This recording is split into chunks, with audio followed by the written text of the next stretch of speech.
Esfera Pública, o espaço para o debate político. Com Juremir Machado da Silva e Thalínio Pitts. Olá, boa tarde. Estamos começando o Esfera Pública desta segunda-feira, 8 de julho de 2019. Na produção, Pamela Morales, na mesa de áudio, Leonel de Souza, central técnica, Celestino Neto, coordenação de central, Davis Rodrigues, transmissores, Everaldo Nunes. Os ouvintes podem participar pelo Facebook, Rádio Guaíba Oficial, Twitter, @RD Guaíba Oficial, Instagram, @Rádio Guaíba e o WhatsApp 99388-7532. O Esfera Pública é um oferecimento Unimed. Cuidar de você, esse é o plano.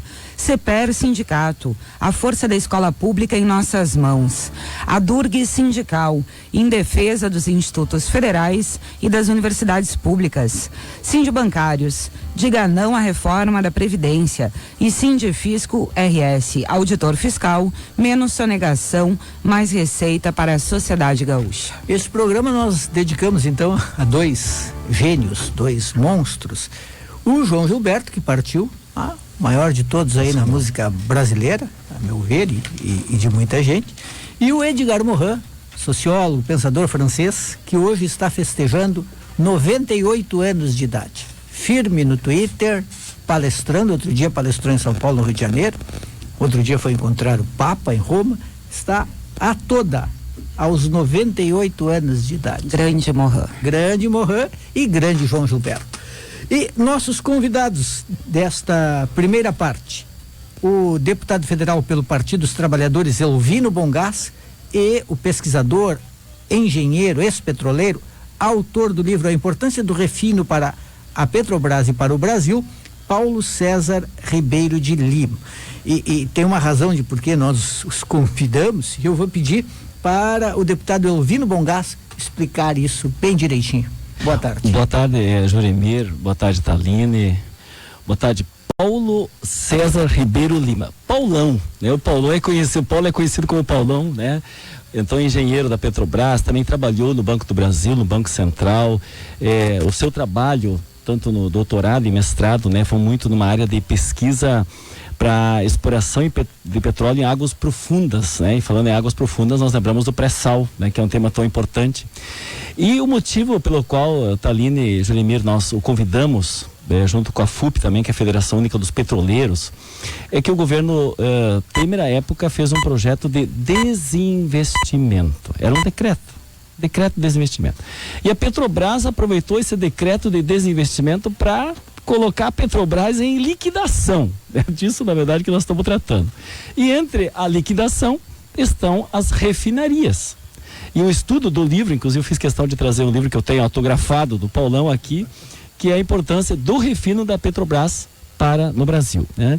E estão 8 refinarias neste momento no rol de privatização no governo Bolsonaro, que seguiu a política do governo Temer.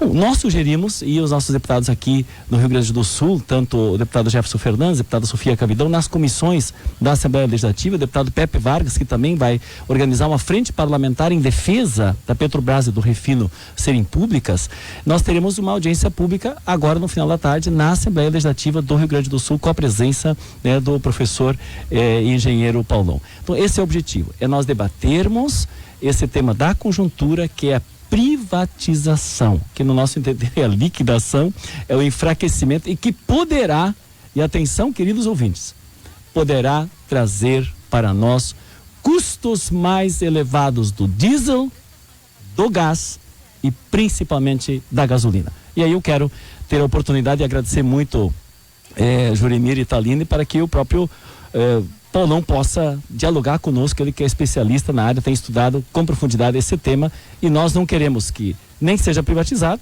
e em segundo lugar, não traga o que nós avaliamos como consequência, que é um custo mais elevado para um preço que hoje já está bem acima, né, da possibilidade de investimentos no Rio Grande do Sul, que é o preço do diesel, do gás de cozinha e também da gasolina.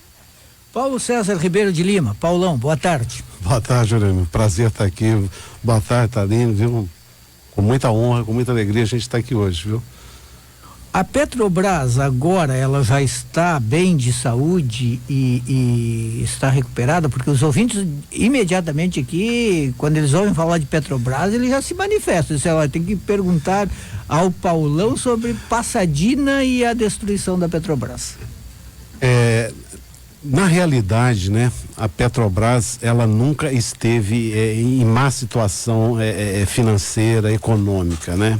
De fato, a dívida da Petrobras elevou-se muito. Nós tivemos problemas de gestão, eu reconheço, né? Mas a grande elevação da dívida da Petrobras não foi por causa de problemas de gestão que de fato ocorreram. A grande elevação da dívida foi porque houve uma descoberta extraordinária no Brasil. O Brasil hoje tem poços e tem reservatórios como os da Arábia Saudita, só que não estão em terra como na Arábia Saudita. Os investimentos da Petrobras foram altíssimos e os custos para desenvolvimento dessa produção também são elevadíssimos. Então, como em tudo na vida, né, há o momento de plantar e depois há o momento de colher, né?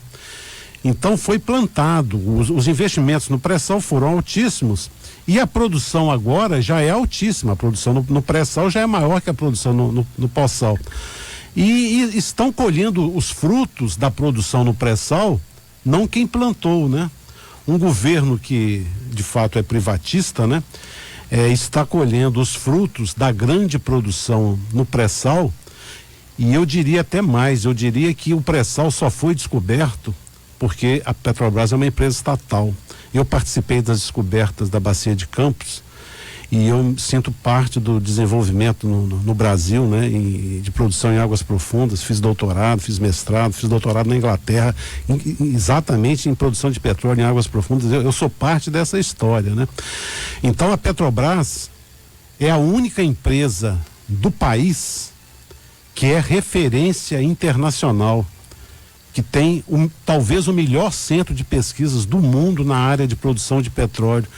Então, a gente precisa ser sincero, né? E dizer sempre a verdade, né? Acho que a gente está vivendo um momento de crise ética num país muito sério. Eu reconheço os problemas da Petrobras, reconheço os problemas de gestão, mas reconheço também os méritos da Petrobras, né? Então, a gente tem que ver, né, os dois pontos, né?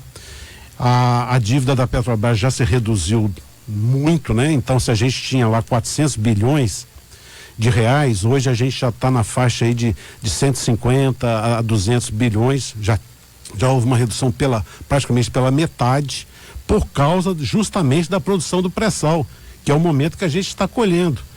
E não há financeiramente, economicamente, nenhuma razão para se vender, por exemplo, ativos como as refinarias da Petrobras. Não há razão econômica, justificativa econômica para isso mais, porque a própria produção do pré-sal é tão rentável, os custos do pré-sal, os custos de refino da Petrobras são tão baixos que essa alavancagem financeira da Petrobras já está convergindo para a meta, que era 2,5, que é um índice que a gente tem de alavancagem financeira da empresa. Então criou-se, né? Criou-se uma visão de que a Petrobras estava falida. A Petrobras nunca esteve. O governo se utilizou do discurso do impacto da Lava Jato na Petrobras? Exatamente. Então, se a gente for pegar assim, olha, se a gente pegar todos os problemas de gestão que nós tivemos, nós vamos falar aí no máximo 100 bilhões de aumento de dívida. A dívida da Petrobras chegou a 400. 300 bilhões já seria um valor alto, mas 300 bilhões de dívida foram 300 bilhões de investimento. O fato de ter realmente tido problemas de gestão na Petrobras, de fato aumentaram a dívida da empresa. Agora, a gente tem que entender que se a gente teve maus diretores, né, principalmente um mau diretor na área de abastecimento, e é muito importante mencionar que esses maus investimentos estão muito concentrados. Eu diria que um mau investimento, não digo até mau investimento, mas uma má gestão foi no Comperj, no Rio de Janeiro, e foi na Abreu e Lima, né? A gente teve problema de gestão realmente com o senhor Paulo Roberto Costa, né? Mas é um problema assim de uma área de abastecimento, de um diretor, né? A gente teve problemas na área internacional com diretores, né, com o diretor Zelada, com o diretor Severo. Eu diria até que a gente pode ter tido problemas, pode ter tido corrupção, e o próprio diretor reconheceu isso, né, também da área de abastecimento que tinha. Mas se a gente for pegar Passadina, eu de fato não compraria Passadina. Eu acho que a gente tem um país aqui para se desenvolver e fazer investimentos no Brasil, né? Mas Passadina é uma refinaria de 100 mil barris por dia, no melhor local do mundo em termos comerciais, que é o Golfo dos Estados Unidos, a costa do Golfo dos Estados Unidos, né? Passadina tem uma área muito grande, tem uma autorização que é muito difícil de se conseguir nos Estados Unidos, tem uma refinaria que teve rentabilidade ao longo dos anos.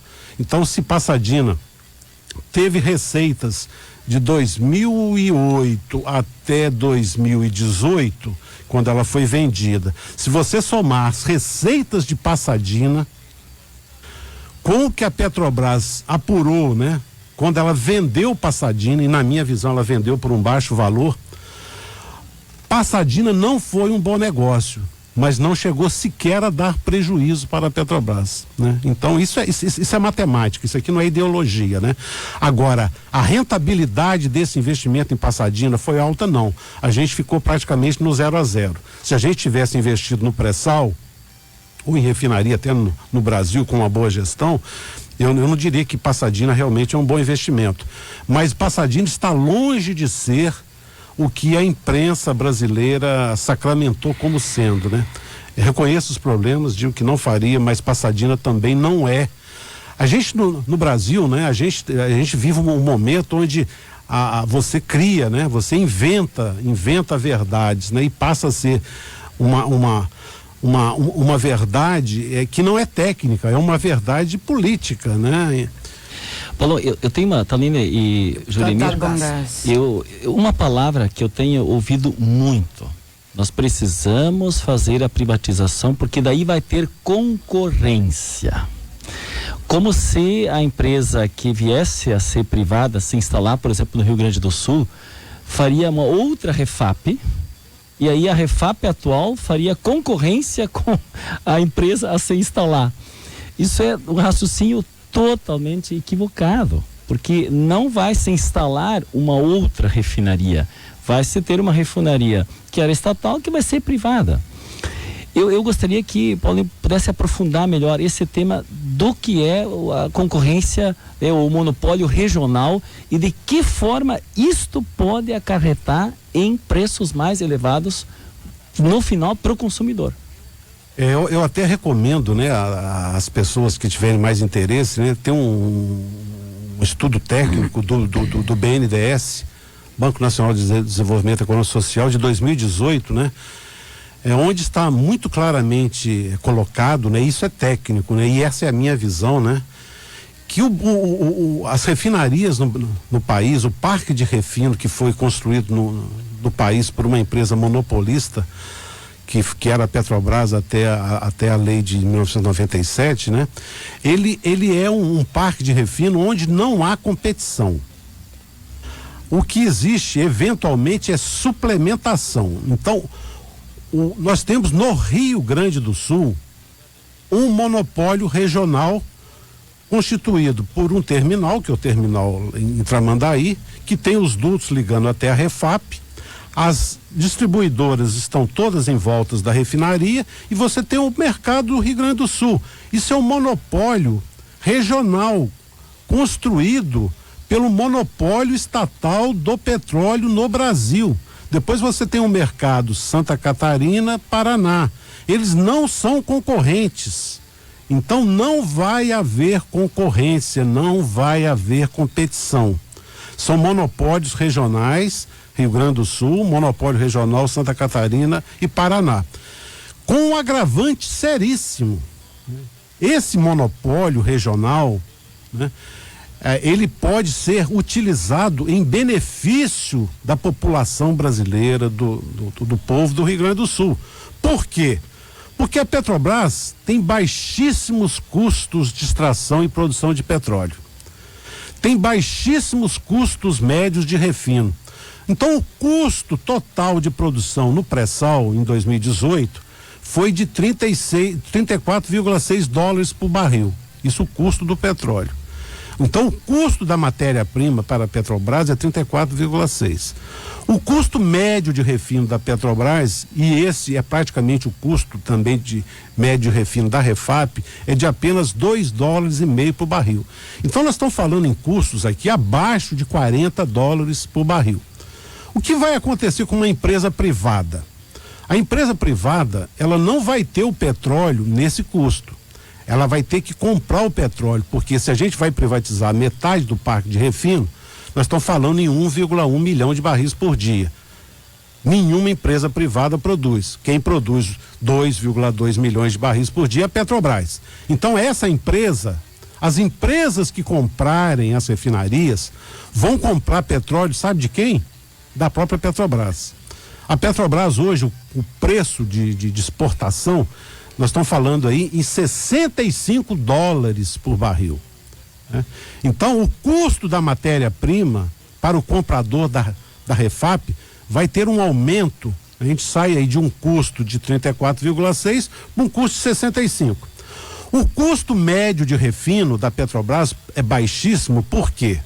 Porque as refinarias da Petrobras já estão praticamente todas amortizadas.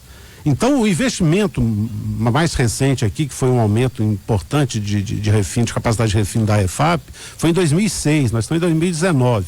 Então, já estão praticamente todas as refinarias da Petrobras, talvez a exceção a Renest, que também está à venda em Pernambuco, já estão amortizadas. Então, quando a gente fala num custo de 2,5 dólares por barril, é basicamente custo de operação e manutenção. Eu não imagino, né, a possibilidade de a Petrobras vender todos esses ativos na área aí de abastecimento, as refinarias, os terminais e o DUS, por menos de 20 bilhões de dólares. 20 bilhões de dólares, na minha visão, é um valor baixo. Né? Então, quem comprar, os compradores das refinarias, dos terminais e dos dutos, vão ter que receber de volta da população os 20 bilhões de dólares pagos para a Petrobras para comprar os ativos da Petrobras. Na prática, o governo vai ganhar e a população vai ver o combustível subir. Eu não digo nem o governo indiretamente, né? A Petrobras, ela vai ganhar por um lado, porque ela recebe, momentaneamente, ela recebe 20 bilhões de dólares, né? E isso entra no caixa da Petrobras. Mas isso não é bem caixa do governo, é o caixa de uma empresa que tem ações em bolsa, que tem ações no mercado americano, né? Mais de 30% dos investidores, dos acionistas da Petrobras são estrangeiros, né? Temos ouvintes se manifestando aqui, deputado Bongás e doutor Paulo César Ribeiro de Lima, dizendo o seguinte, que está um pouco eufemístico. O senhor disse que teve problemas de gestão. O ouvinte disse que foi uma roubalheira total na Petrobras. Depois tem aqui a Folha de São Paulo dizendo na época que não fazia nenhum sentido comprar Pasadena, porque o valor pago foi muito superior ao valor de mercado e que na época já não fazia nenhum sentido refinar petróleo nos Estados Unidos na medida em que o Brasil precisava importar combustível. Então vamos à Pasadena, né? Existe uma regra de bolo, né, que é muito simples. O custo de capital de uma refinaria, só a refinaria, né? É cerca de 1 bilhão de dólares para cada 100 mil barris de capacidade de processamento. Então, se a gente pegar, por exemplo, a Refap, nós estamos falando em 207 mil barris por dia, só a refinaria, o custo de capital seria mais de 2 bilhões, tá certo? No caso de Pasadena, nós estamos falando de uma refinaria de 110 mil barris por dia, só o custo de capital para você construir Pasadena seria mais de 1 bilhão, né? O que ocorreu foi que a empresa que comprou Pasadena, comprou uma empresa cheia de problemas, cheia de passivos trabalhistas, ambientais. Ela resolveu todos os passivos e depois vendeu para a Petrobras mais caro. Então a Petrobras comprou Pasadena, né, na faixa aí dos 700 milhões de dólares. Então, 700 milhões de dólares.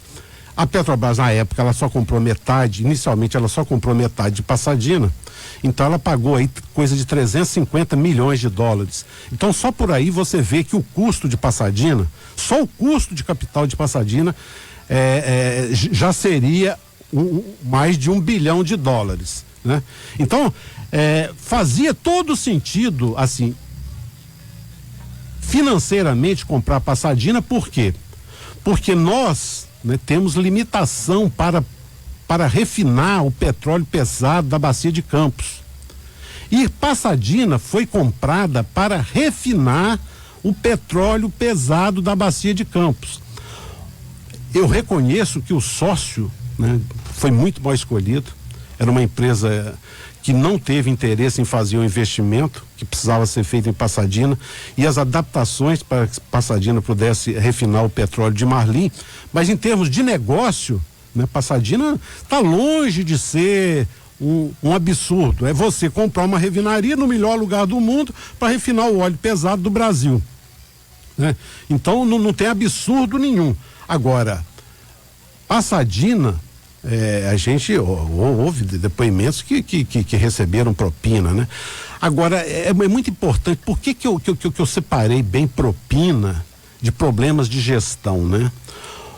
O grande problema, de fato, não é tanto a propina, né? A propina, né? Os próprios órgãos de controle aí falaram em 6 bilhões, né?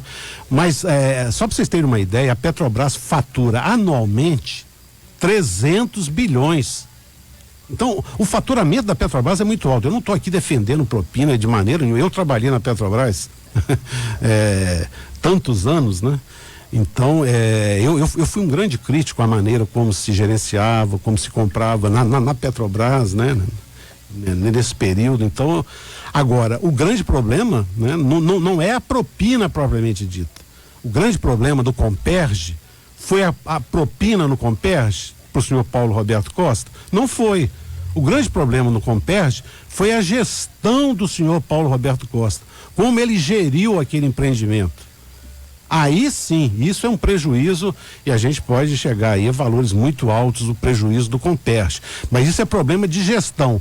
A propina, se foram milhões ou até $1 bilhão, infelizmente é triste demais. Eu não estou aqui defendendo isso, mas isso não afetaria o desempenho financeiro da Petrobras. O que afetou mais o desempenho da Petrobras não foi a propina, foi o problema de gestão. Por isso que eu realcei.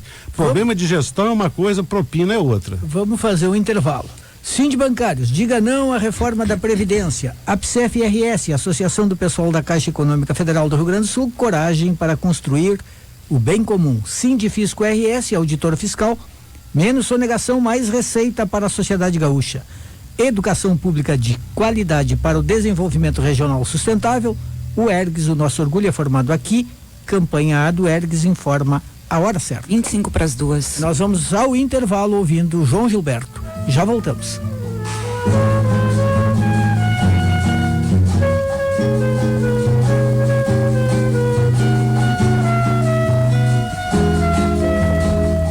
Coisa mais bonita é você assim,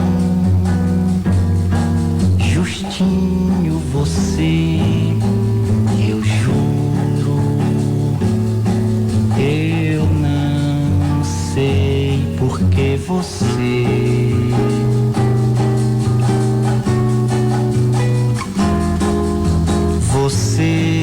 é mais bonita que a flor, quem dera a primavera da flor tivesse todo esse aroma de beleza que é o amor, perfumando a natureza numa forma de mulher.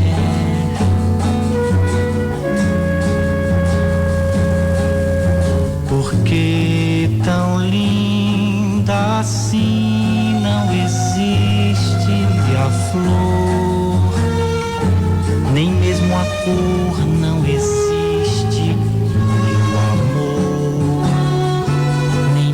amor existe.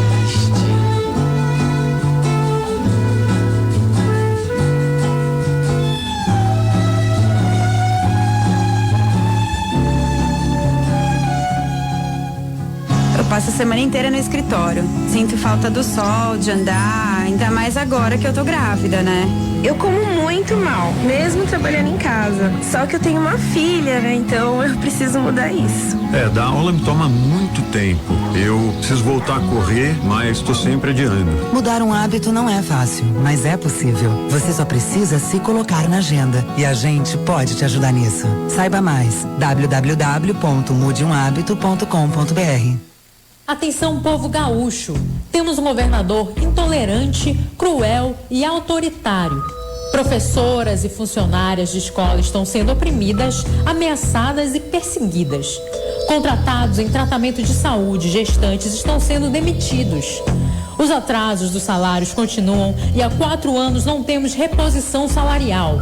Estamos em estado de greve e atentos ao falso diálogo do governador. Negocie, Eduardo Leite. CPEA Sindicato. A força da escola pública em nossas mãos. A máscara do governador Eduardo Leite caiu. Prometeu manter o Banrisul público, mas pendura o banco em uma ação ordinária. Chegou a dizer que era crime pagar dívida com privatizações. Vai fazer o mesmo porque não tem projeto de investimento. Governador Leite, o senhor não nos engana. Vai vender tudo sem ouvir o povo no plebiscito. Vai aumentar a dívida pública e empobrecer o Rio Grande. As privatizações são um péssimo negócio para todos nós. Sindibancários, diga não às privatizações. Somos uma associação que, por convicção, investe em cultura e esporte, valoriza a convivência entre as pessoas e defende os direitos coletivos. Buscamos contribuir para melhorar o mundo em que vivemos. O caminho se faz caminhando, mas respeitar as diferenças, perseguir de modo obstinado a justiça social e valorizar a solidariedade são princípios fundamentais. Estamos juntos. Vamos fazer a nossa parte para rechaçar o ódio e a intolerância. APSEF-RS. Coragem para construir o bem comum. A cobrança de créditos tributários cresceu muito em 2018. Com isso, a arrecadação de ICMS superou o valor real do ano anterior, ultrapassando em 2,73% o crescimento do PIB gaúcho estimado para 2018. Esses resultados fiscais positivos decorrem dos investimentos e do esforço da Receita Estadual. É o Rio Grande com mais dinheiro para enfrentar a crise por meio do trabalho dos auditores fiscais. Sindifisco RS, auditores fiscais, Receita para crescer. Opa, tudo bem? Sou Gabriel Medina. E eu sou do tempo em que se abre conta de banco pelo app. Do tempo em que o empréstimo cai na hora, na conta.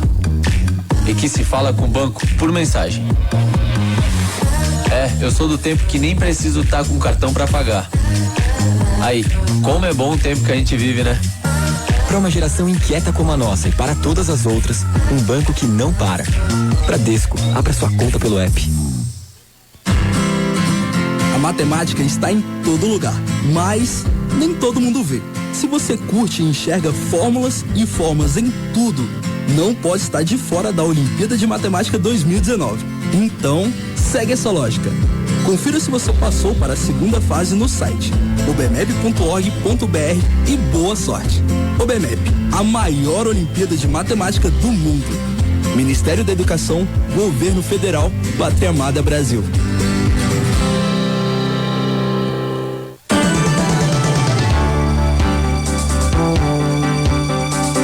Estamos apresentando Esfera Pública. Estamos de volta para o segundo bloco do Esfera Pública aqui do Estúdio Cristal, onde estamos recebendo o deputado federal pelo Partido dos Trabalhadores, Elvino Bongás, e o pesquisador, engenheiro e autor do livro A Importância do Refino para a Petrobras e para o Brasil, Paulo César Ribeiro de Lima. Na linha conosco, o deputado federal pelo Novo do Rio Grande do Sul, Marcel Van Hatten. Boa tarde. Boa tarde, Vladimir, boa tarde, Paulo César, boa tarde, meu colega Elvino Bongás, boa tarde, Taline. Eu estou te ouvindo, mas está bastante baixinho, mas estou conseguindo entender. Leonel, um pouquinho mais de retorno aí para o deputado Van Hatt. Deputado, já vamos falar da Previdência, mas antes disso, queríamos a sua opinião sobre essa ideia de vender as refinarias da Petrobras como a Refap. O senhor é a favor ou contra? Nós, no Partido Novo, somos a favor das privatizações. Então, por consequência, somos a favor da venda das refinarias também e de todas as empresas estatais, na verdade. Nós acreditamos que empresas, elas são de origem privada, deveriam pelo menos ter sempre estar na economia privada dos indivíduos, dos cidadãos, e os governos se beneficiam disso por meio da coleta de impostos, por meio do desenvolvimento econômico que geram as empresas na sociedade, como qualquer outra atividade econômica, e também, logicamente, com a aplicação desses recursos arrecadados em impostos depois nas áreas básicas que aí sim competem ao Estado, né? Segurança em primeiro lugar, saúde, educação, infraestrutura, e por isso nós somos favoráveis.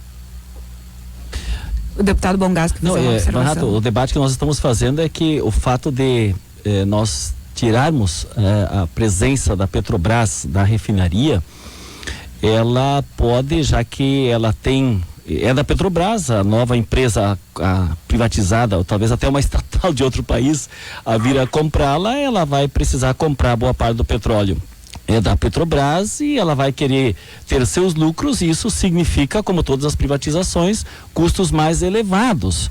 Então o nosso debate é sobre os custos mais elevados nesta área, onde nós já temos elevações sensíveis no diesel, na gasolina e no gás de cozinha. A nossa conclusão é que nós vamos ter para o povo do Rio Grande do Sul, porque não vai ter outra concorrência, não vai ter outra Refap, vai ser a atual Refap, com custos mais altos e, portanto, com custos mais altos do diesel, do gás de cozinha e da gasolina para o povo. Deputado Van Hatt. Olha, historicamente, Bongás, e a gente percebe isso com todas as privatizações, os preços tendem sempre a cair porque há uma maior dinamização do processo produtivo quando se há uma transferência da iniciativa privada.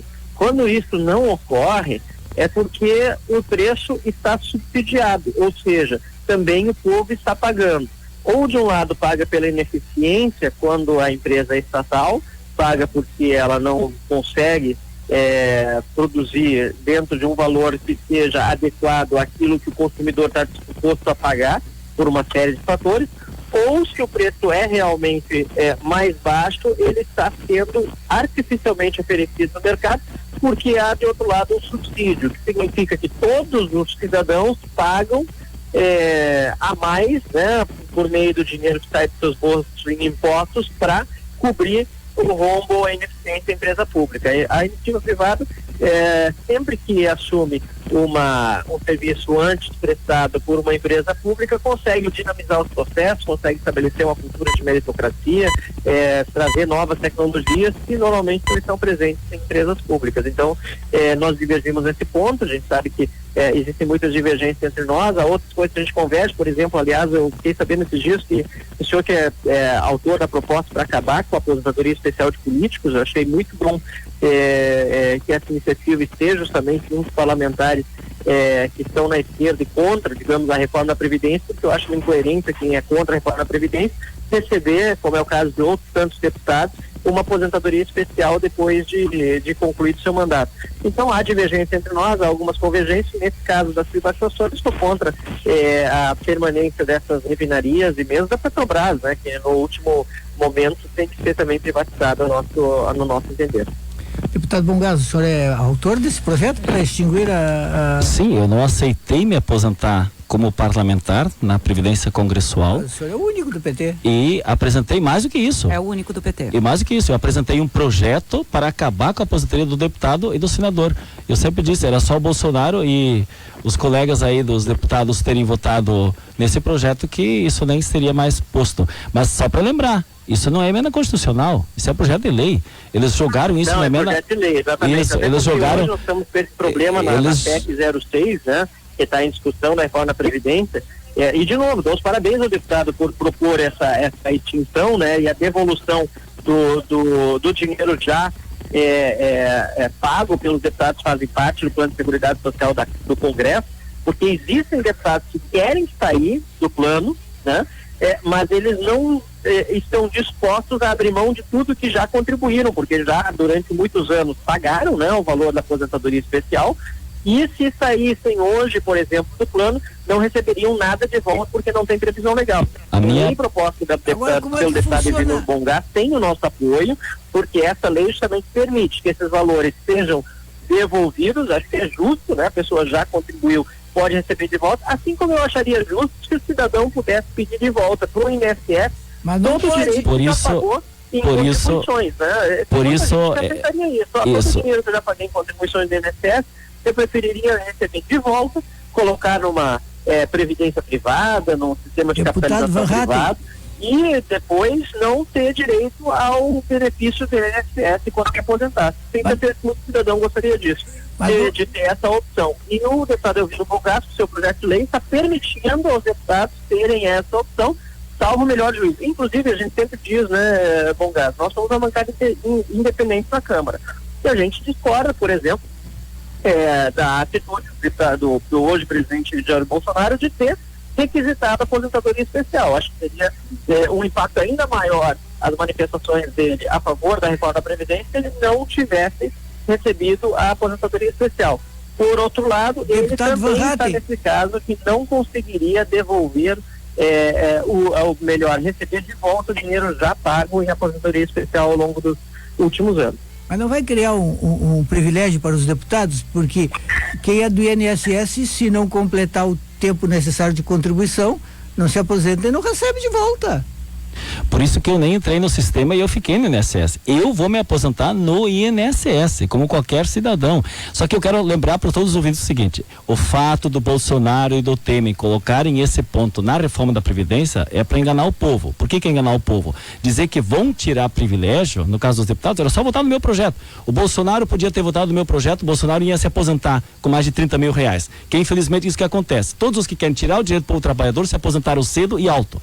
Agora, o que está no jogo principal é acabar com a previdência do povo, porque neste caso, e aí, Van Hatten, o que é importante? Se você vai exigir que as pessoas tenham 40 anos de contribuição em épocas de reforma trabalhista já aprovada, que precariza, que tem terceirizações, que tem trabalho intermitente, as pessoas não vão conseguir chegar aos 40 anos de contribuição de carteira assinada. E aí, tendo que exigindo 65 anos de idade, 62 mulher, as pessoas não vão conseguir se aposentar integralmente. Então esse é exatamente o grande problema e por isso nós vamos votar contra esta reforma da forma como ela está apresentada. Vamos lá, Bongás, vamos com calma, peraí. Primeiro ponto que eu acho importante a gente deixar claro: você disse que todos que votam a favor dessa reforma da Previdência recebem aposentadoria especial, ou que querem só a favor desse privilégio. Não, toda a bancada nova é a favor da reforma e não vai receber. Eu vou me aposentar pela INSS. Grande parte que vão votar a favor da reforma da Previdência, deputados, também não recebe.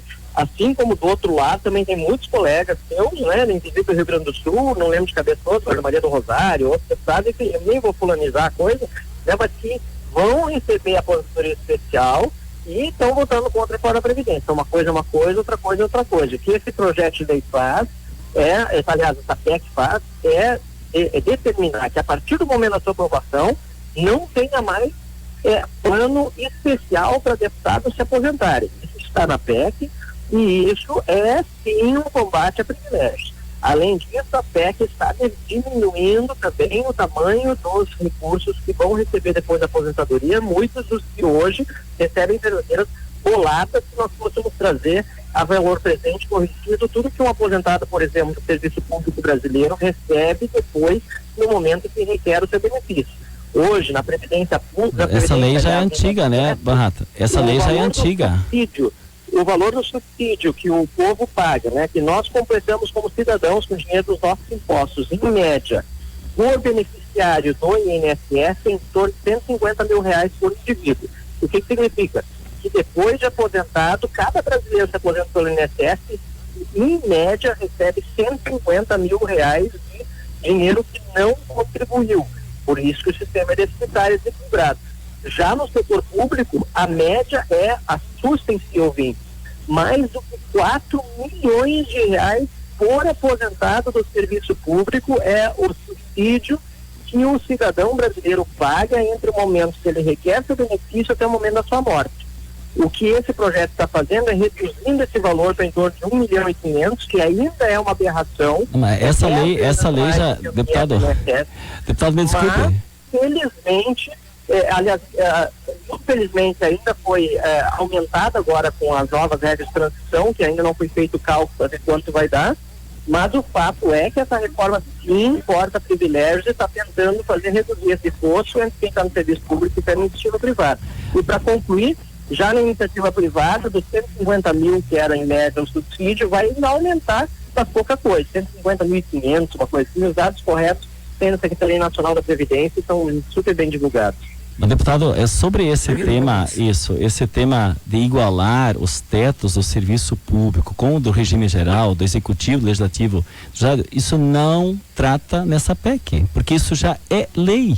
Os novos entrantes de 2012 para frente, porque isso foi votado em 2003, regulamentado em 2012. Então aqui de novo o governo faz uma pegadinha. O governo fala de algo que era uma distorção que já está corrigida, para, neste momento, fazer a mulher subir de 30. Os deputados que vão votar a favor, para as mulheres, Taline, vão exigir que de 30 anos vocês passem a contribuir 40 anos. Essa é a diferença. E é isso que nós precisamos falar. O principal do projeto é aumentar para as mulheres de 30 anos para 40 a contribuição carteira assinada, 35 para 40 os homens.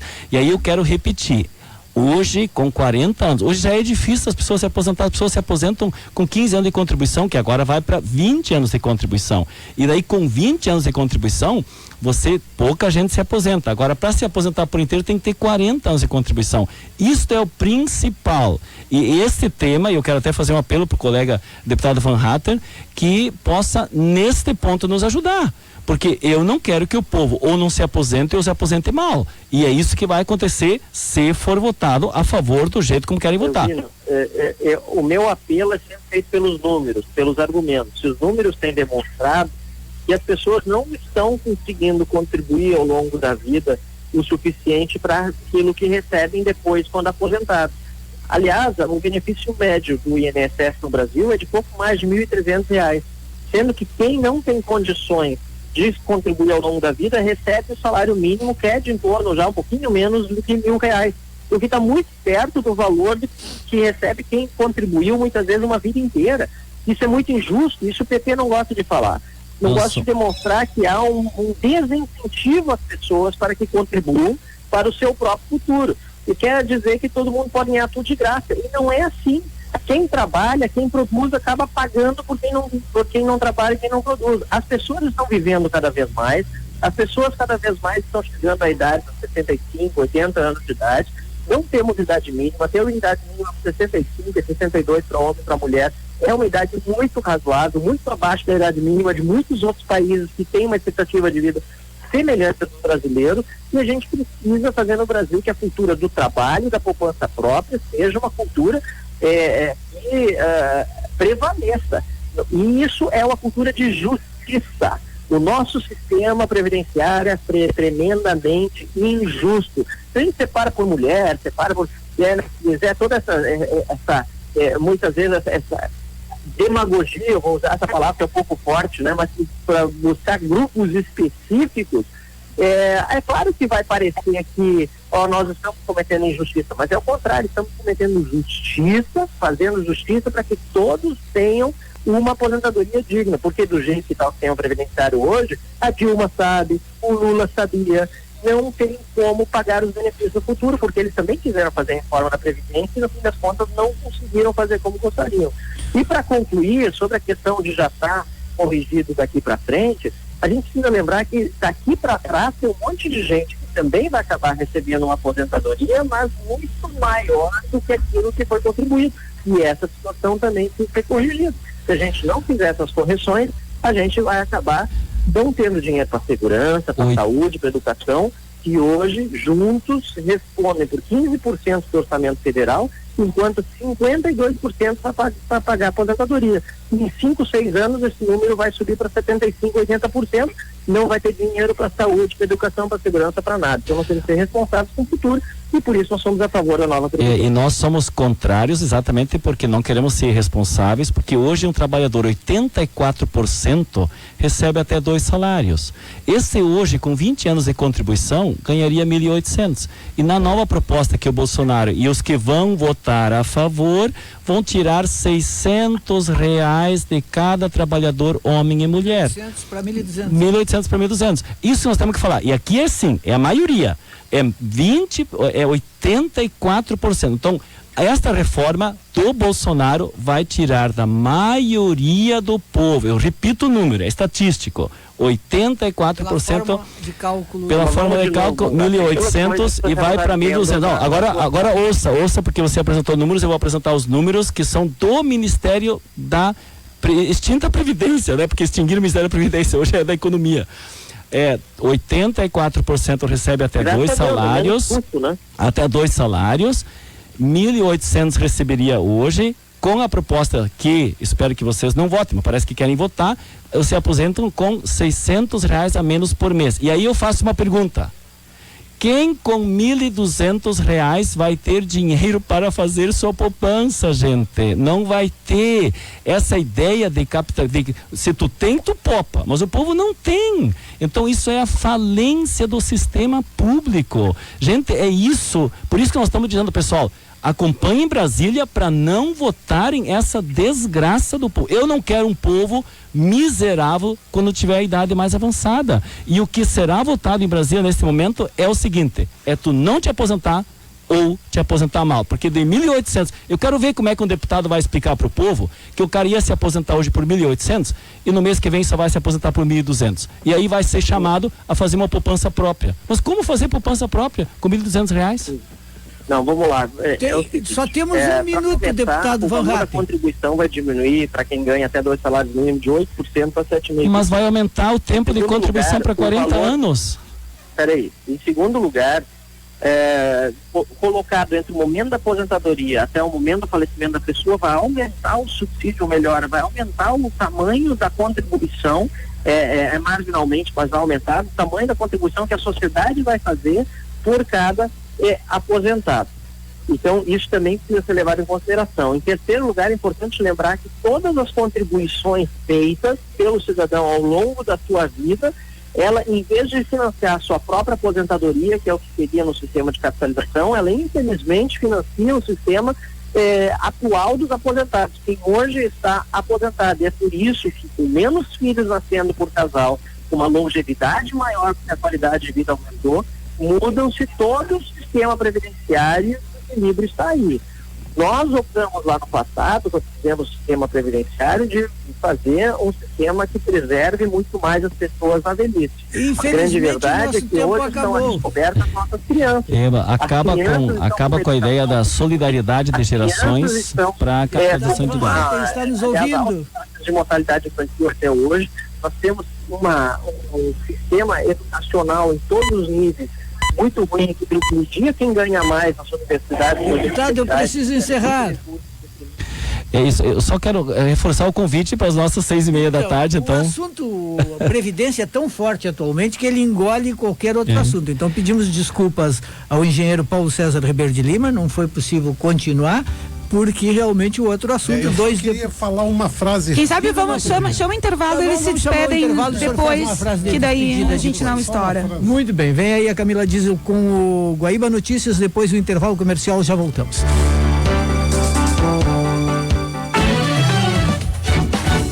Guaíba Notícias. 2 horas, em Porto Alegre, 16 graus. O prefeito de Porto Alegre, Nelson Marquesa Júnior, anunciou hoje um projeto de investimento de R$80 milhões em segurança pública para Porto Alegre. O anúncio foi feito durante a entrega de 19 viaturas para a Guarda Municipal. A iniciativa, que deverá ser realizada via BNDES, passará pela Prefeitura, pelo Palácio Piratini e pelo Governo Federal. Levantamento feito pelo Ibope indica que 53% de todos os cigarros que circulam no Rio Grande do Sul são contrabandeados vindos do Paraguai. Esse volume equivale à perda de 360 milhões de reais em ICMS.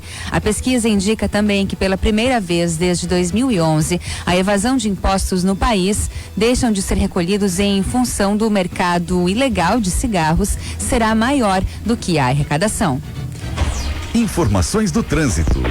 Pela Zona Leste, você que está pelo Alto Petrópolis, vai notar Protásio Alves congestionada um pouquinho depois da Manuel Elias e segue assim até Arita Ragô. Isso acontece devido a obras sem estreitamento de via. Seguindo ainda pela Protásio Alves, trânsito pesado no cruzamento com o viaduto Tiradentes e segue assim até a Ramiro no sentido ao centro.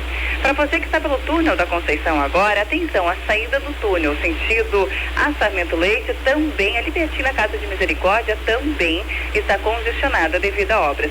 Saídas e chegadas, tanto a região do Laçador quanto o Freeway, vão fluindo bem.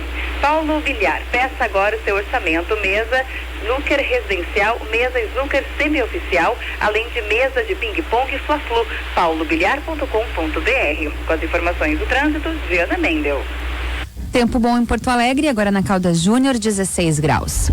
A cúpula do PSDB quer que o deputado federal Aécio Neves e outros parlamentares na mira da Polícia Federal se licenciem do partido até agosto. A cúpula tucana discute até a expulsão de Aécio, mas a expectativa é de que o deputado se antecipe e se afaste do partido para que a medida não seja necessária. O PSDB, agora sob o comando do ex-deputado federal e ex-ministro Bruno Araújo, tem se articulado para repaginar a imagem da sigla, que tem entre seus caciques o governador de São Paulo, João Dória, que dá sinais de que pode concorrer à presidência da República em 2022. Guaíba Notícias, próxima edição às 3 horas.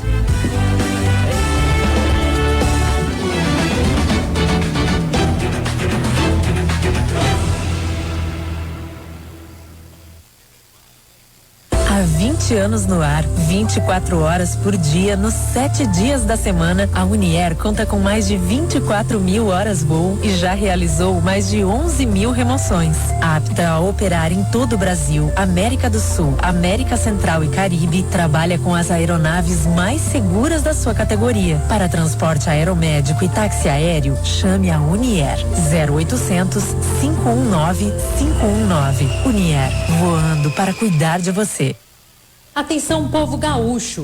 Temos um governador intolerante, cruel e autoritário. Professoras e funcionárias de escola estão sendo oprimidas, ameaçadas e perseguidas. Contratados em tratamento de saúde, gestantes estão sendo demitidos. Os atrasos dos salários continuam e há 4 anos não temos reposição salarial. Estamos em estado de greve e atentos ao falso diálogo do governador. Negocie, Eduardo Leite. CPEA Sindicato. A força da escola pública em nossas mãos. A máscara do governador Eduardo Leite caiu. Prometeu manter o Banrisul público, mas pendura o banco em uma ação ordinária. Chegou a dizer que era crime pagar dívida com privatizações. Vai fazer o mesmo porque não tem projeto de investimento. Governador Leite, o senhor não nos engana. Vai vender tudo sem ouvir o povo no plebiscito. Vai aumentar a dívida pública e empobrecer o Rio Grande. As privatizações são um péssimo negócio para todos nós. Sindibancários, diga não às privatizações. O governo quer aumentar para 40 anos o tempo de contribuição para a aposentadoria. Com o desemprego e a informalidade atual no nosso mercado de trabalho, isso significa condenar grande parte dos brasileiros a não se aposentar. Morrer trabalhando não é justo. A aposentadoria é nosso direito. A Durg Sindical, em defesa de uma aposentadoria justa. Prepare-se para o futuro e para o mercado de trabalho com a pós-graduação da Uniriter, que conta com professores renomados e diversos cursos de especialização e MBA. Entre eles, Direito Civil e Processual Civil, Direito do Trabalho e Processo do Trabalho, Direito Digital e Direito Tributário. Aproveite os descontos de até 50% e inscreva-se em uniriter.edu.br. Opa, tudo bem? Sou Gabriel Medina. E E eu sou do tempo em que se abre conta de banco pelo app. Do tempo em que o empréstimo cai na hora na conta. E que se fala com o banco por mensagem. Eu sou do tempo que nem preciso estar com cartão pra pagar. Aí, como é bom o tempo que a gente vive, né? Para uma geração inquieta como a nossa e para todas as outras, um banco que não para. Bradesco, abra sua conta pelo app. A matemática está em todo lugar, mas nem todo mundo vê. Se você curte e enxerga fórmulas e formas em tudo, não pode estar de fora da Olimpíada de Matemática 2019. Então, segue essa lógica. Confira se você passou para a segunda fase no site obmep.org.br e boa sorte. OBMEP, a maior Olimpíada de Matemática do mundo. Ministério da Educação, Governo Federal, Pátria Amada Brasil.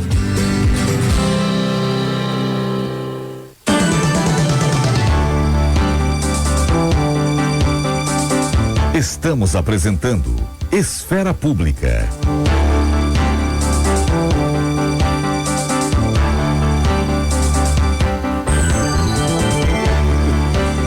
Estamos de volta para o terceiro bloco do Esfera Pública aqui do Estúdio Cristal, com o deputado Elvino Bongás, do PT, e o engenheiro Paulo César Ribeiro de Lima. Vamos fazer um encerramento desta parte, então.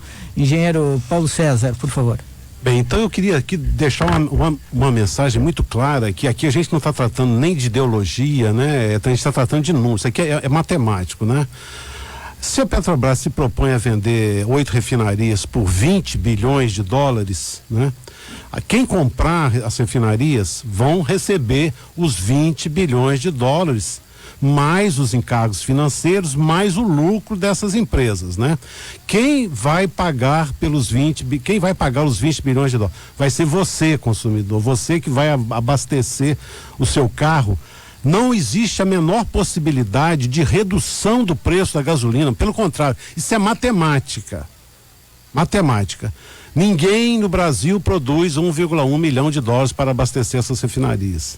Essas empresas vão comprar da Petrobras por 65 dólares por barril, sendo que o custo para a própria Petrobras é inferior a 40. Quem vai pagar o custo da matéria-prima? Você. Quem vai pagar os 20 bilhões pelo capital investido? Você. Sabe qual vai ser o preço mínimo, o custo de 1 litro de gasolina na refinaria? Vai ser no mínimo R$2 por litro. Sabe quanto a Petrobras vende hoje na refinaria? Por 1,774. Então, a privatização da Refap é aumento no preço da gasolina, e isso não é ideologia. Isso é apenas matemática. Se você acha que privatizar a Refap vai reduzir o preço da gasolina, você está completamente enganado, porque aqui nós não estamos tratando de ideologia, nós estamos tratando de números. E ressaltar aqui, mais uma vez, a Petrobras é uma empresa eficientíssima. Eu fui da Petrobras, ninguém tem os custos de refino que a Petrobras tem e ninguém tem os custos de extração que a Petrobras tem no pré-sal. Então, se houve problemas no passado, até concordo que houve, não tem empresa no Brasil mais eficiente que a Petrobras. E só para completar, você sabe quem vai operar a Refap? São os trabalhadores da Petrobras.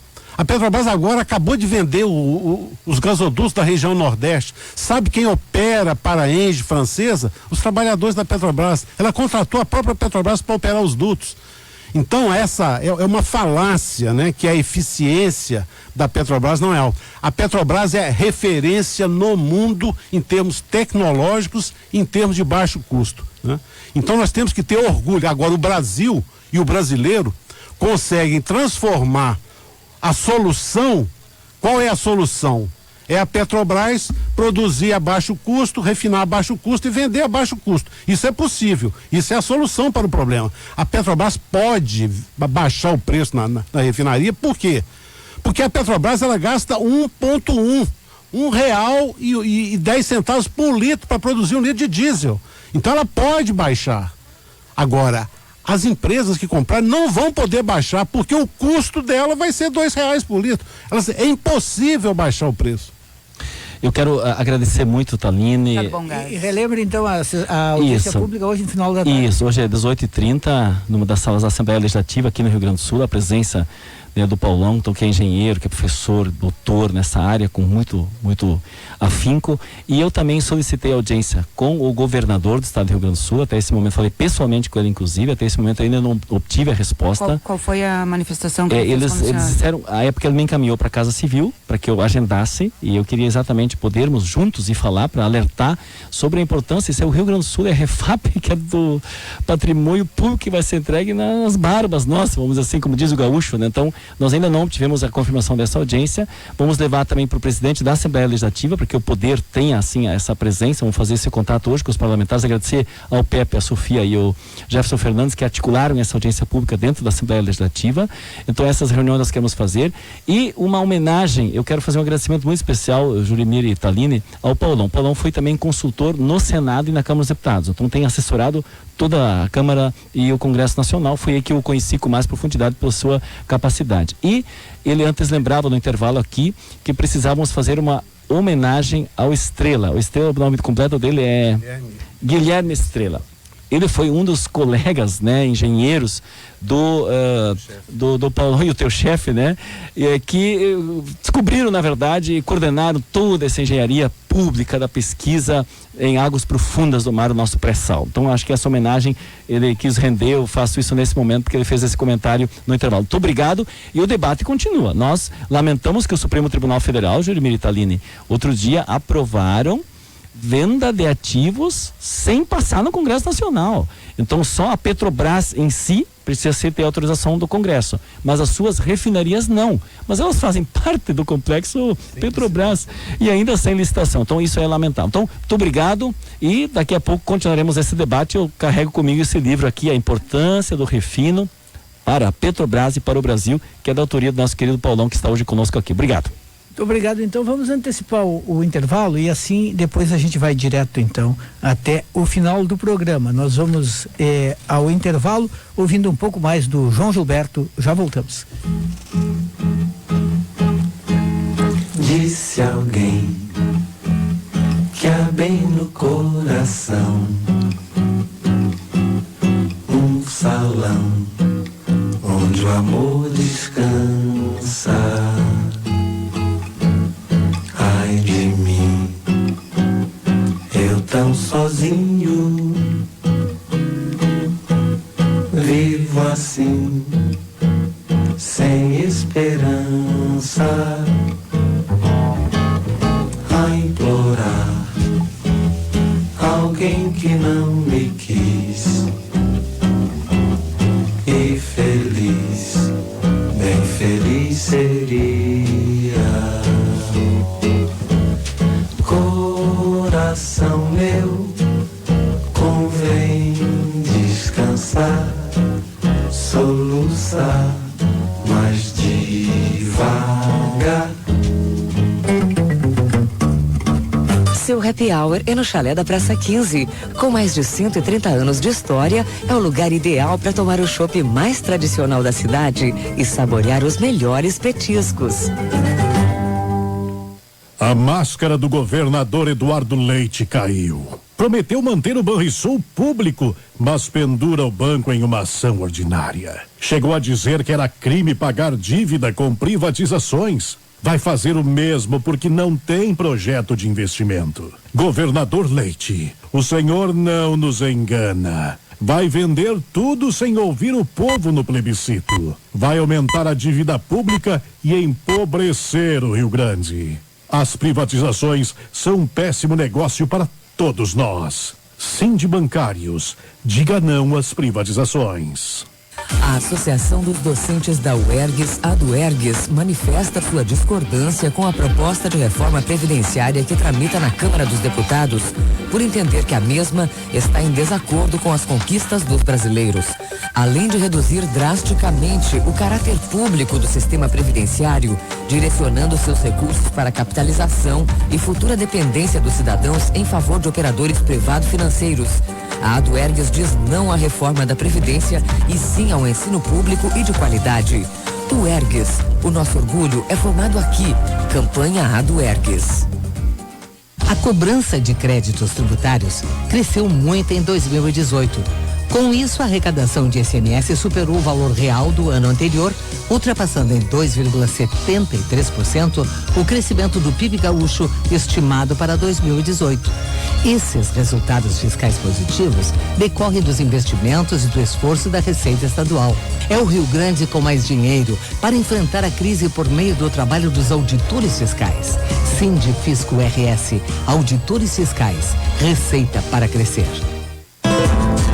Prepare-se para o futuro e para o mercado de trabalho com a pós-graduação da Uniriter, que conta com professores renomados e diversos cursos de especialização e MBA. Entre eles, Direito Civil e Processual Civil, Direito do Trabalho e Processo do Trabalho, Direito Digital e Direito Tributário. Aproveite os descontos de até 50% e inscreva-se em uniriter.edu.br. O controle financeiro é a base para o sucesso das relações da sua vida, profissionais ou pessoais. Então confie em quem entende. RC Contabilidade. Profissionalismo e segurança na hora que você mais precisa. Ligue e consulte os serviços para pessoas física e jurídica. 3364-2273. 3364-2273. Na Avenida Pedro Mendes, 1647, Zona Norte da capital. RC Contabilidade. Facilitando seu dia, simplificando sua vida. Atenção, homens e mulheres com 40 anos ou mais. Dados do Ministério da Saúde alertam que no Brasil esse ano surgirão mais de 60 mil novos casos de câncer de próstata. Prostfin Gotas Prostáticas auxilia na prevenção de inflamações, dores e inchaços na próstata, alivia sensações de bexiga sempre cheia, queimação e dor ao urinar. E para as mulheres, auxilia no tratamento da cistite. Previna-se. Prostfin Gotas Prostáticas. As gotas que valem ouro, pois ajudam a salvar vidas. Persistindo os sintomas, seu médico deve ser consultado.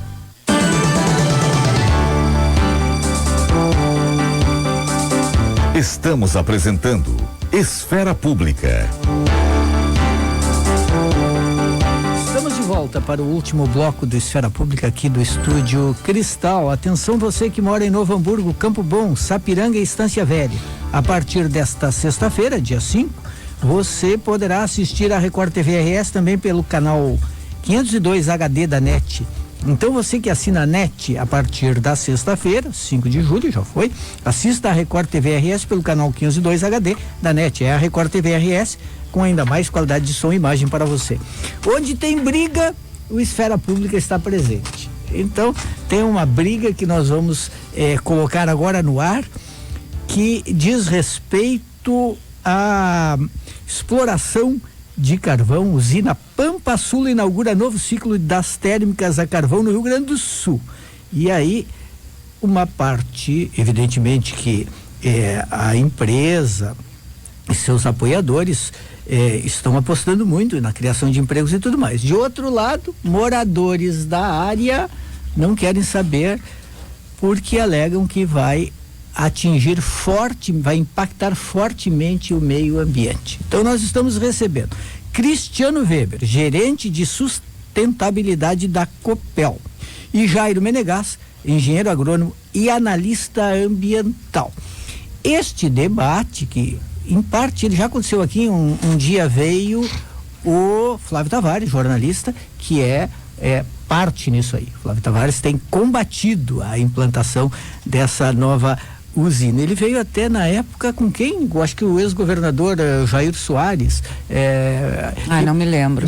Bom, agora o debate foi proposto pelo Flávio Tavares e pelo jornalista José Barnuevo. Então estão aqui aqueles que dominam o tema e que podem nos colocar a par do que está acontecendo. A briga é grande. De ontem para cá eu recebi muito material sobre isso aí, vídeos, textos, manifestações de pessoas que moram na área. Cristiano Weber, por que é importante ter essa nova usina de carvão? É aqui na região de Eldorado, né? É isso? Boa tarde. Boa tarde. Bom, o projeto que nós estamos licenciando é da mineração de carvão, né? Certo. O alvo, vamos dizer assim, o fim desse licenciamento é o uso do carvão mineral para uma atividade mais nobre, que é a gaseificação do carvão mineral, né? Onde se agrega valor no carvão, então, para a produção de gás natural, metanol, ureia e amônia. São esses os objetivos aí desse polo carboquímico instituído por uma lei estadual em 2017, né? Então, em linhas gerais, seria isso. A mina, né? Essa nós sabemos a localização, né? Tem rigidez locacional, é onde está o minério, onde está o carvão mineral. No caso, a mina, sim, é ali em Eldorado do Sul e Charqueadas. Essa é a localização. Ela fica entre a BR-290, o Rio Jacuí ao norte, a oeste nós temos a RS-401, que é a estrada que vai para Charqueadas, né? E então são esses mais ou menos os limites geográficos aí do projeto. Jairo Menegas, por que uma parte da comunidade da região não quer o projeto? Bom, boa tarde a todos os ouvintes. Juremir, eu gostaria assim de começar fazendo um esclarecimento. Na realidade, a UTE Pampa Sul, usina termoelétrica Pampa Sul, que foi inaugurada pela Andi Tractebel em janeiro deste ano, em Candiota, é um projeto que foi licenciado e vai ser executado lá. A grande polêmica se dá em torno de um projeto da Copelme, de que a gente chama de uma mega mineração a 15 quilômetros de Porto Alegre, na cidade de Eldorado do Sul. Essa mega mineração, ela pretende uma escala de 7,2 milhões de toneladas ano, que, para os ouvintes terem uma ideia, praticamente duplica a escala obtida pelo Estado em 130 anos de mineração, que é de aproximadamente 4 milhões de toneladas ano.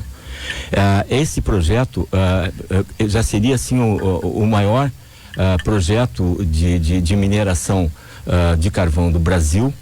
E essa escala, para ter uma ideia, assim, ela vai usar 42 quilômetros quadrados, 4.500 hectares. E isso aí já colocaria, em termos de área, como o segundo ou terceiro maior projeto a nível mundial, considerando que existem mega minerações estatais na Rússia, na China, e grandes, a maior de todas é nos Estados Unidos. Então, essa questão, assim, é que é a grande polêmica, né? O próprio, começando pela questão da Tractebel ter construído uma termoelétrica ao lado de uma mina existente em Candiota, mostra o que seria o racional, é você fazer a exploração de carvão onde já existem minas sendo exploradas em regiões que tem assim uma geologia, uma morfologia em geral com pouca água, em solos secos, em montanhas, né? Longe de conglomerações. E o que a Copelme pretende é colocar 15 quilômetros de Porto Alegre um polo industrial, uma carboquímica e uma mineração que iriam afetar transcendentalmente a vida de nossa cidade e de nossa região. Iriam causar grandes impactos ambientais, com grandes possibilidades de riscos ambientais e com uma possibilidade crucial de vir a poluir o nosso manancial, que é o Rio Guaíba, que é o manancial de todos os porto-alegrenses, né? E mudando praticamente a vocação. Não existe algo de que o Jacuí é uma espécie de poupança de água potável, de água limpa, e que poderia ser afetado também em caso de algum acidente? Posso responder? Desculpa, dá licença, só essa. Depois olha, isso aí realmente é uma grande verdade. Na realidade, assim, quando um projeto atinge essas escalas, essa mega escala de 42 quilômetros quadrados da área diretamente afetada, e mais atingindo toda a região do interior ali de Eldorado, que são regiões de banhados, com muitos banhados, regiões de lavoura de arroz, quer dizer, uma região, são áreas úmidas, né? De todo o entorno, de toda a cidade.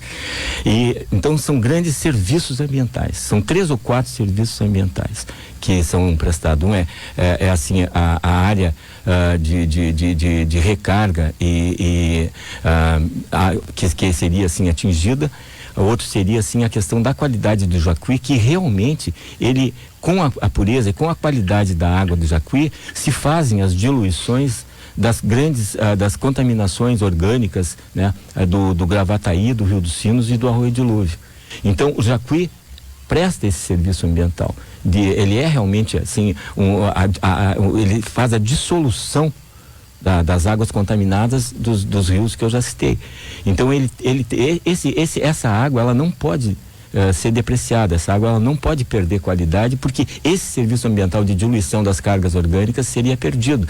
E daí o que aconteceria é que as cargas orgânicas se somariam e iriam causar eutrofização, iriam prejudicar o abastecimento de água da cidade, além de carrear uma grande quantidade de metais pesados que poderia, com o tempo, vir a tornar essa água que não ser mais potável, porque não se separa metais pesados diluídos na água por métodos convencionais e praticamente seria impossível para o DEMAI fazer qualquer tipo de separação. Cristiano Weber, tem algum tipo de garantia em relação a essa questão ambiental? Bom, vou falar um pouquinho então sobre esses pontos aí abordados aí pelo Jair. Bom, quando nós estávamos falando de uma mega mineração, né, acabou recebendo esse nome, mas o que caracterizaria uma mega mineração? Eu discordo, né, o projeto ele não é uma mega mineração. Nós tivemos ano passado em Colônia, na Alemanha, visitando 3 minas de lignito, né, que é um carvão mais pobre, vamos dizer assim, carvão de baixo poder calorífico. A menor das 3 minas que nós visitamos produz praticamente 3 vezes mais do que está previsto ser produzido na mina Guaíba, né? Então, em relação a tamanho de área, isso não é vamos dizer assim, um desafio, né? Além do mais, essa área que se diz de 4.500 hectares é a ADA, né? E não a área que vai ser lavrada, minerada, onde vai extrair o minério. Essa área é de 2.000 hectares, menos da metade desse valor, né? E esses 2.000 hectares não ficam abertos, mesmo, não é um buraco que vai crescendo. Nós estamos falando de uma mineração a céu aberto pelo método chamado de lavra em tiras.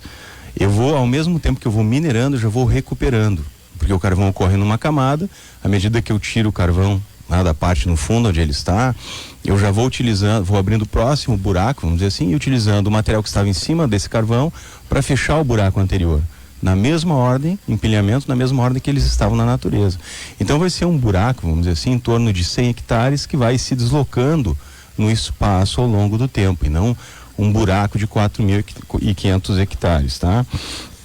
Em relação a essa situação do Jacuí, né? Se a gente considerar, olha, o carvão polui, né?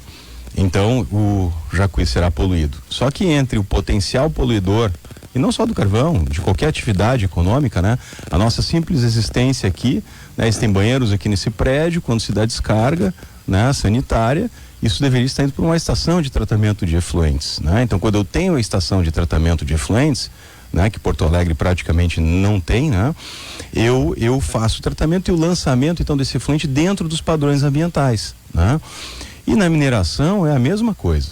Eu tenho a potencial gerador do meu efluente, né, da minha água, vamos dizer assim, dentro da mina, eu trato numa estação de tratamento própria construída para a mineração, para então esse efluente tratado ser lançado dentro dos padrões estabelecidos pelas normas técnicas e ambientais dentro do Rio Jacuí. Se nós falarmos sobre diluição, né, a gente precisa lembrar que eu falar em utilizar um corpo hídrico para diluir outros corpos hídricos poluídos, isso vai contra o gerenciamento de bacias hidrográficas. Não é a função do Jacuí isso. Nós temos que verificar por que estão sendo poluídos os nossos mananciais aqui, os nossos corpos hídricos, e atacar na causa, né? Então, é o tratamento do esgoto sanitário, cargas orgânicas. Cargas orgânicas vêm do esgoto sanitário, a mineração não agrega carga orgânica. É outro potencial de risco, que são os metais aqui, como o Jairo com propriedade pontuou. E para isso tem uma estação de tratamento projetada para tanto. Sobre o Jacuí, né, ter a qualidade melhor que a dos outros rios, não esqueçamos que as atividades de mineração do Baixo Jacuí, que já existem hoje, que na verdade existem desde 1883, com o primeiro poço aberto em Arroio dos Ratos, os seus efluentes tratados já são lançados e chegam ao Jacuí, né? E sem prejudicar a qualidade desse nosso rio. Então é importante a gente verificar que não é porque existe uma atividade que obrigatoriamente eu terei uma poluição, que obrigatoriamente eu terei um rio sendo degradado na sua qualidade. Não. Se quer fazer isso, sim, dentro dos critérios técnicos e de engenharia, e proporcionando toda a segurança necessária para que não haja a contaminação do Rio Jacuí e ele continue preservando a sua qualidade, sua capacidade então de nos fornecer uma água com boa qualidade. Jairo Menegas. Bom, o que eu posso dizer é o seguinte: nós estamos diante de uma situação de custos e benefícios, né? os benefícios que a empresa Copelme, além dos benefícios próprios e do lucro que ela vai ter, ela aponta para a produção de gás. Nós temos hoje assim uma informação de que foi assim descoberto novas jazidas de gás de petróleo, gás natural, né? Porque o gás que vai se produzir aqui é um gás sintético, de gás natural, que praticamente duplica de 237 milhões de toneladas para 400 e poucos milhões de toneladas as reservas de gás do país. E já temos assim uma malha de distribuição, embora tenha um problema ainda para descobrir como é que se vai gerenciar a distribuição e está sendo feita uma privatização sem criar um sistema de acesso universal. Mas isso é um outro problema. Mas de qualquer forma, nós somos mais do que autossuficientes em gás. Então nós não precisamos assim ameaçar ou ter qualquer tipo de problema ambiental de grande porte aqui na beira da cidade para produzir esse produto. Outras coisas, como digamos assim, uma grande intenção da empresa seria a produção de ureia para a agricultura, sendo que duas grandes empresas produtoras de nitrogenados associadas aos polos petroquímicos do país lá na Bahia e no Paraná foram fechadas recentemente. Quer dizer, não tem essa necessidade de produzir ureia, porque senão não estariam fechando essas empresas aí. E o que mais de benefício teria para a cidade? Nada, porque a questão de colocar os polos carboquímicos em todos os lugares do mundo foram assim repudiados pelas populações, e a cidadania mundial colocou assim, principalmente a partir dos problemas de Kyoto, dos problemas do efeito estufa, se colocou assim o fim na utilização da energia fóssil, né? Tanto de petróleo quanto de carvão e outras, menos a do gás natural, porque o gás natural, inclusive como GNV, ele é muito menos poluente do que o carvão, né? 1/10 da poluição. Então é uma energização boa, e que a Sulgás já faz essa energização. Então seria muito mais razoável você colocar 300 quilômetros de rede da Sulgás lá em Candiota, que é onde está 60% da reserva nacional, né? E com minas assim que tem assim uma alta economicidade e um balanço energético e alta eficiência energética, porque existe uma coisa assim, é o seguinte: colocar uma mineração dessas numa área úmida, onde ele vai ter que drenar 10 mil metros cúbicos por hora de água, tá? E vai secar totalmente aquele aquífero. São dois aquíferos importantes, que inclusive assim, um deles é o aquífero Guarani, que ele é subsidiante, tá? Ou assim tem assim o arenito Botucatu, ele está lá embaixo.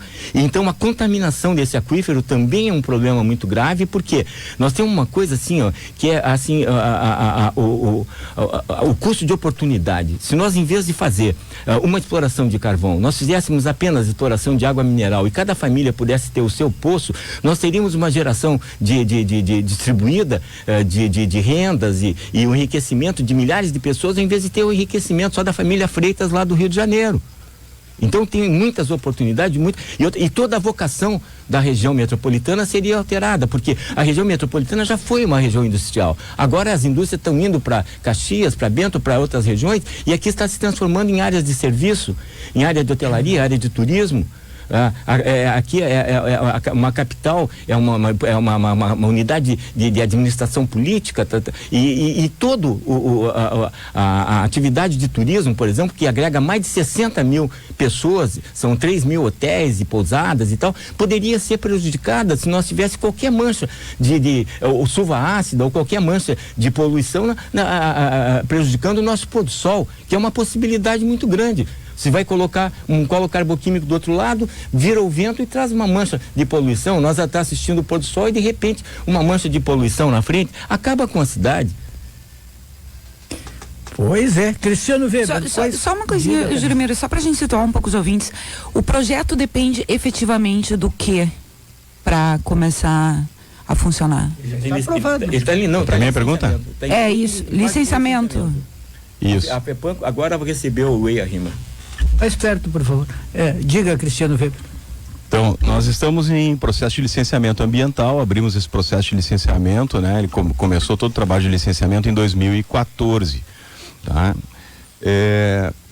Mas, enfim, fizemos 2 audiências públicas, né? Eu particularmente já fiz 48 apresentações do projeto, entre discussões e debates, etc. Então, se a gente contar com esse momento agora, estamos falando de 49, né?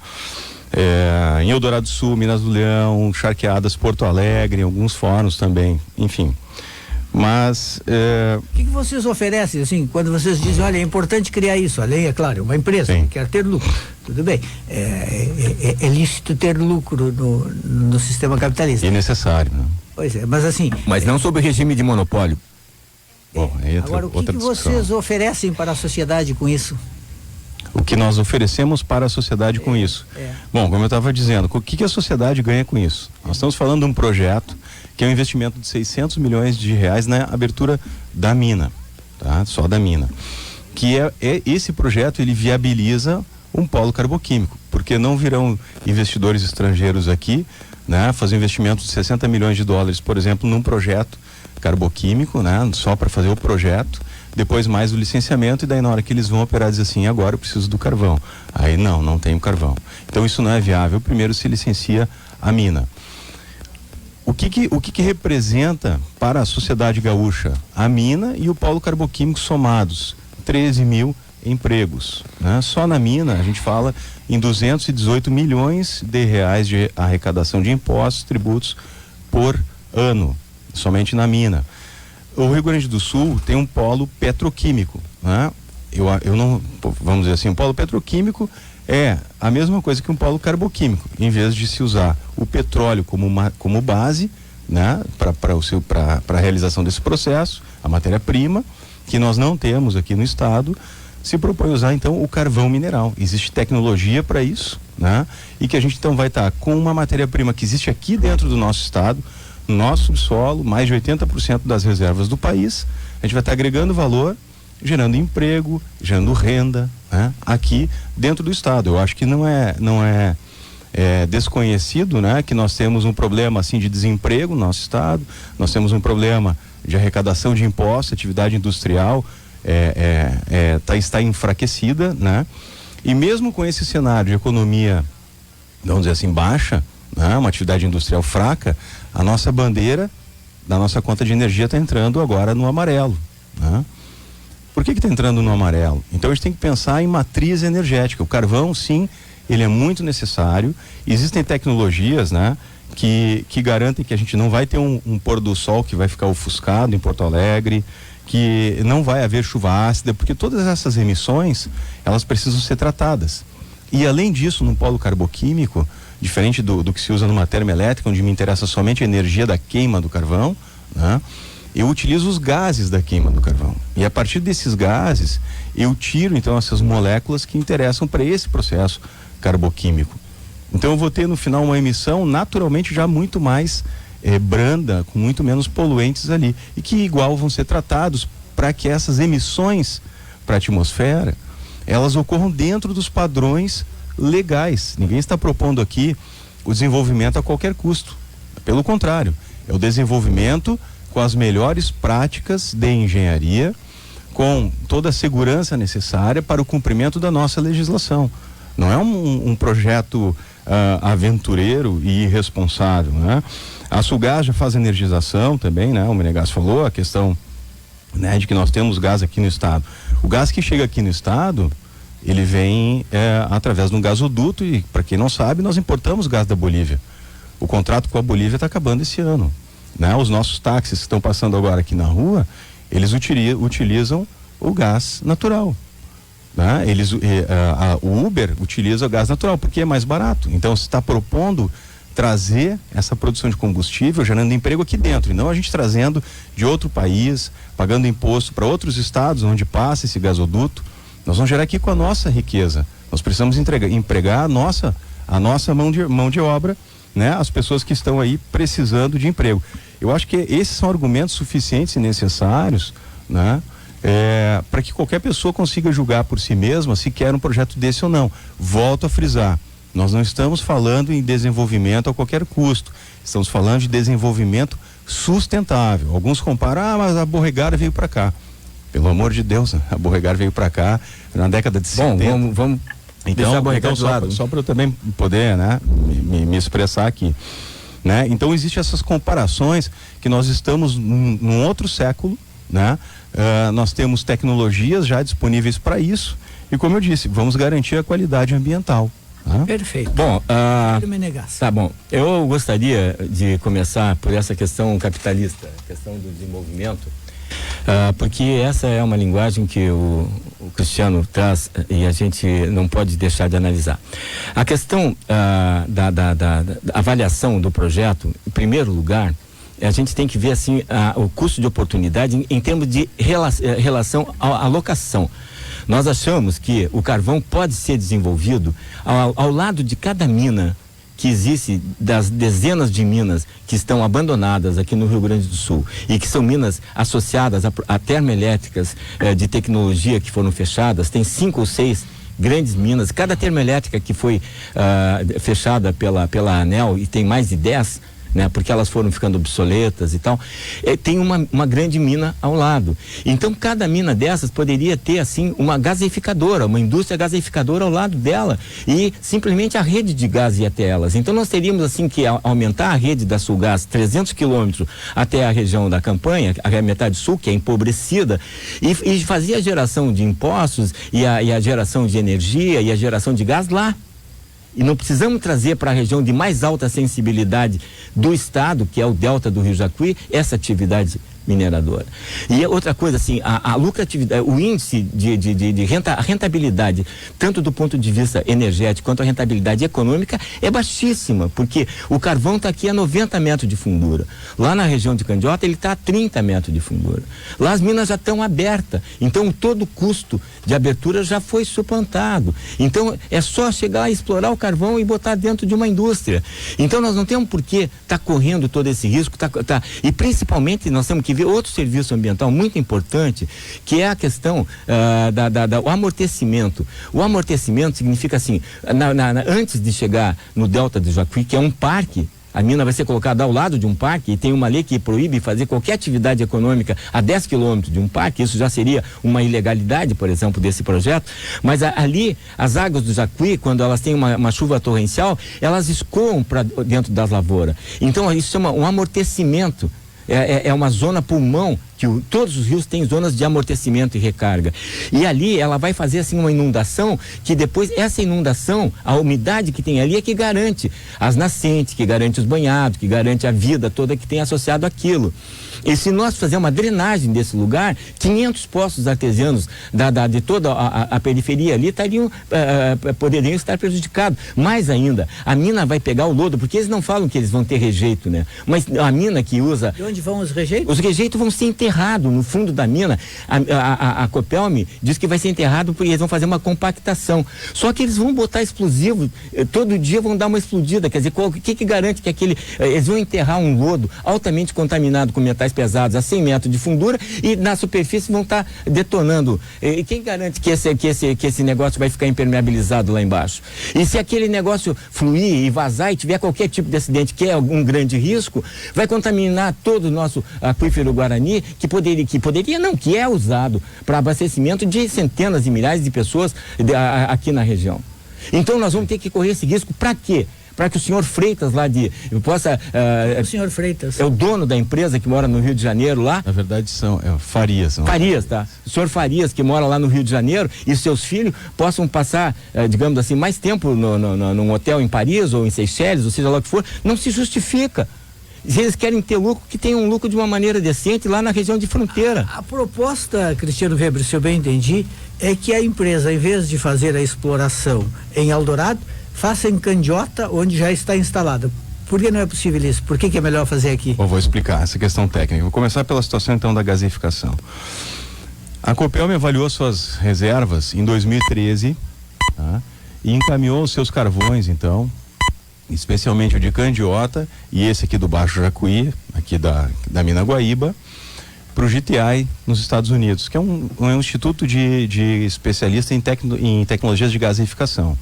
Eles ensaiaram esses carvões, identificaram que as tecnologias disponíveis em escala comercial para se aplicar a um polo carboquímico estão disponíveis hoje para o carvão da qualidade aqui nossa do Baixo Jacuí. O carvão daqui é melhor. O carvão daqui é melhor, Pouco sem melhor, dúvida. Pouco melhor. Tem alto teor de cinza. Qual é o teor de cinza desse carvão teu aqui? Pode dizer? Sim. Falar? Então fala o teor de cinza então, desse em torno carvão de 48%. aqui. E lá é 52%. Só que lá tu não consegue beneficiar. Aqui tu consegue baixar a cinza. O que lá não consegue beneficiar? Qual é o impeditivo? Os processos de beneficiamento não conseguem, porque o material, vamos dizer, que não contém carbono, ele está no meio da matriz do carbono. Então, com a britagem, a separação gravimétrica, ou por separação por ar, ou em meio líquido, não se consegue beneficiar, tá? E não se chega, então, na qualidade que se necessita para tanto. Não se consegue ou custa mais caro? Não se consegue, tá? Não se consegue. Então, como eu vinha dizendo, por isso a escolha aqui do Baixo Jacuí. Para nós, Jairo, realmente seria, né? Nós temos uma mina lá, está aberta, né? Por que não fazer lá? Existe justificativa e está dentro do estudo de impacto ambiental para quem quiser consultar, tá? Então essa situação de rentabilidade baixíssima, né? A família que é proprietária da empresa ir para não sei aonde, eu acho que isso não é uma questão, né? O lucro ele não é um problema na sociedade, desde que o empreendimento agregue valor para a sociedade. E é isso. E desde que não cause danos. Jair, só um pouquinho, eu aguardei tu falar. Certo, desculpa. Peço que também me aguarde. Então, essa situação de rentabilidade baixíssima e etc., nós estamos aqui trazendo algo que vai gerar emprego, vai gerar tributos, vai gerar desenvolvimento, vai se trazer tecnologias para o estado do Rio Grande do Sul e para o Brasil que aqui não existem. Tecnologias desenvolvidas. Se a gente pegar o objetivo do desenvolvimento sustentável de número 7, o ODS 7, que trata da energia, ele não proíbe o uso de combustíveis fósseis. Ele diz sim que nós temos que ter uma colaboração internacional para que os países em desenvolvimento, que é o nosso caso, eles consigam ter acesso a essas de uso mais limpo dos combustíveis fósseis. Pergunta de leigo e de cidadão, porque nós assim acabamos tendo que às vezes até simplificar um pouco para poder entender. Então, o carvão não é um tipo de matéria-prima produtora de combustível considerada ultrapassada?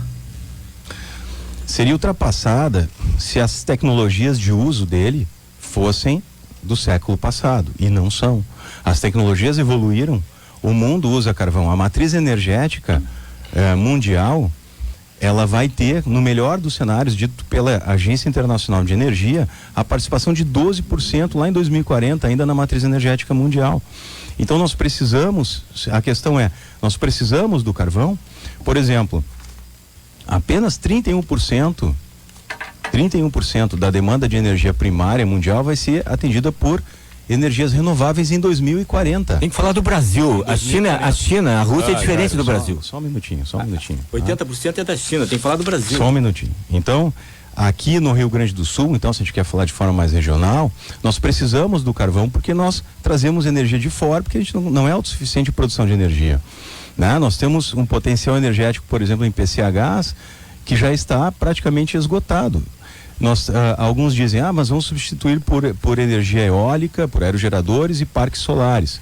A incidência de energia solar no Rio Grande do Sul é baixíssima. No Piauí tem foi inaugurado um parque energético lá com painéis solares que opera durante 23% do tempo, né, considerando sua capacidade instalada. Imagina aqui no Rio Grande do Sul. E a eólica também é baixa. Então o que eu gostaria de falar em relação a isso é que nós estamos falando de segurança energética. Quando eu tenho uma termoelétrica, ela opera no momento em que eu não tenho vento, em que eu não tenho sol, por exemplo. Então, sim, nós precisamos de termoelétricas. E se nós fizermos termoelétricas nos outros estados, tem a perda na distribuição, né, que vai chegar aqui menos energia para nós. Quanto à poluição? E isso é custo. Quanto à poluição, risco de poluição grave, que a gente quer entender isso. Nós queremos falar da mina ou nós queremos falar do polo carboquímico, que não é alvo do licenciamento ambiental? Bom, aí vocês explicam. Fala dos dois, porque um não existe sem o outro. Então, de 0 a 10, qual é o grau de possibilidade de poluição grave com esse empreendimento? Com os dois. Vou dar um exemplo. Nós não temos barragem de rejeitos na mina Guaíba, que é isso que está causando Mas vai colocar o rejeito lá no embaixo do tapete, vai colocar o rejeito lá embaixo. O melhor lugar para contaminar os aquíferos, né? O melhor lugar. Deixar eu responder. Não é. Por exemplo, não existe aquífero Guarani ali. Existe Arenito Botucatu a 30 quilômetros. Não existe, a 30 quilômetros ao norte. Ele é uma camada embaixo está o aquífero. É impossível, não. Não existe aquífero Guarani ali. Arenito Botucatu, ele existe em todo o Brasil. Vou repetir, não existe aquífero Guarani. Mas que seja o aquífero costeiro, tudo bem. Sugiro que consulte o... Tá, o nome do aquífero não interessa, mas tem um aquífero ali. Qual aquífero? O aquífero costeiro, onde as pessoas fazem um poço artesiano, onde as pessoas tiram água para beber, onde tem os banhados. Nós temos lençol freático, né? Isso está previsto dentro do estudo ambiental. Como vai se tratar isso aí? Abaixo dessa camada, que é uma camada de 30 metros, nós temos uma outra camada que vai até mais 60 metros de profundidade, que é rocha impermeável e é onde está o carvão mineral. O rejeito é aquele material que está com carvão mineral e que não contém o carbono. E ele vai voltar para o lugar onde ele estava na natureza, que é lá embaixo na camada do carvão mineral. Sobre ele, nós vamos fazer as coberturas secas, que é a técnica de mineração para isso. Ou seja, esse rejeito estará enterrado lá a uma profundidade em relação ao nível do rio Jacuíça, é isso que nós estamos falando, em torno aí de 60, 70 metros de profundidade em relação. Então, só se esse material sólido, denso e pesado, ele vencesse a lei da gravidade para ele flutuar e chegar... Dá licença, isso não tem como acontecer. Menegas. Tá, olha, essa é a coisa que ele está colocando, que é 60 metros. O que eu estou falando é que o seguinte, a água lixivia. A água, ela tem assim, mecanismos preferenciais de água. A água vai para baixo, ela desce. Os aquíferos subterrâneos, eles se movimentam. Então, a água da chuva, a água das lavouras de arroz, ela desce e a água que vai ser precipitada e vai chegar até os 60, 70 metros e vai percolar, vai lixiviar essa contaminação. Não vai, por quê? Porque você vai colocar uma camada impermeável e depois vai explodir. Tá, mas o estudo geológico do EIA-RIMA vai ter uma camada impermeável de rocha, mas toda rocha tem fratura. E se você tiver com um explosivo em cima, as rochas fraturam mais ainda. E a questão toda é a seguinte, que se vai estar contaminando lá, ninguém vai estar vendo. É pegar os rejeitos de Brumadinho e colocar 100 metros de fundura e dizer que acabou o problema. Não é esse. A questão toda de energia. Eu estou aqui casualmente lendo um boletim do governo alemão e sobre energia, eu vou dizer assim, ó, wind, onshore, 47, solar, fotovoltaica, 71, daí Advanced Supercritical Coal, 124. O que é isso? Não isso aqui é o projeto que eles dizem de exploração de gás sintético, de fazer uma fábrica para produzir gás a partir do carvão. O nome técnico é isso, Integrated Gasification Combinado. Então, para concessão da licença ambiental, essas questões que o senhor levanta não são consideradas? A geração, o custo de geração da energia eólica é em torno de 70.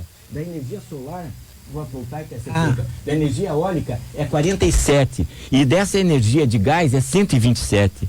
Então, a tendência de ocupação do SIN, que é o Sistema Integrado Nacional, de ocupação do espaço de geração de energia no Brasil, é das energias mais baratas. E essa energia mais barata, ela tem um custo de capital, quer dizer, um capital inicial muito menor e um custo operacional zero, enquanto que essa a energia de carvão é um custo operacional brutal. Eles vão ter que tirar 10 metros de rejeito para 1 metro de carvão. Eles vão tirar, assim, 20 vezes a quantidade de carvão em água, e quando tiver uma precipitação nessa cava que eles estão dizendo que é uma cava de 300 metros de largura por 4 quilômetros de lado, então são 8.600 metros com 90 metros de fundura, que vai ter uma chuva que vai causar erosão, que vai fazer percolar uma série de minerais que vão produzir acidez lá embaixo, e vai ter o aumento da quantidade de água de 10 mil metros cúbicos por hora para 30 mil metros cúbicos por hora em épocas de chuva.